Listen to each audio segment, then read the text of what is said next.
AI automation কোর্সের দ্বিতীয় assignment complete করলাম। ডেমো ভিডিও আকারে এই ভিডিওটা আপনাদের সাথে শেয়ার করছি। সর্বপ্রথমে আমাদের ওয়ার্কফ্লোটাকে আমি এক্সিকিউট করব। দেন লাভেবল ফর্মে গিয়ে আমার ইনফরমেশনগুলো দিয়ে ফর্মটা সাবমিট করব। ফর্ম সাবমিট করার পরে এখান থেকে ব্যাক যাব আমাদের ওয়ার্কফ্লোতে। এখানে পুরো ওয়ার্কফ্লোটা কমপ্লিট হওয়া পর্যন্ত এখানে ওয়েট করব।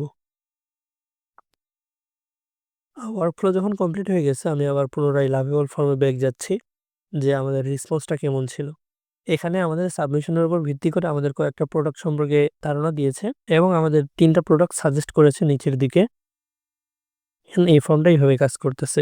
ফর্ম চেক করা শেষে এখন আমরা আমাদের অ্যাডমিন মেইলটা চেক করব যেখানে আমাদেরকে নোটিফাই করার কথা। তো এখানে অলরেডি আমাদেরকে একটা সামারাইজ মেইল এনিটাইম থেকে পাঠানো হয়ে গেছে। এখন যদি আমরা আমাদের গুগল শিট চেক করি তাহলে আমরা গুগল শিটে দেখতে পারবো আমাদের যাবতীয় ইনফরমেশন এবং আমরা আমাদের কাস্টমারকে যে অ্যানসারটা দিচ্ছি সেটা এখানে সেভ হয়ে আছে। তো এটাই ছিল আমাদের আজকের ওয়ার্কফ্লো। এভাবে আমাদের ওয়ার্কফ্লোটা কাজ করবে ইনশাল্লাহ। আমাদের এত সুন্দর একটা কোর্স উপহার দেওয়ার জন্য ধন্যবাদ হাবলু প্রোগ্রামার পুরো টিমকে।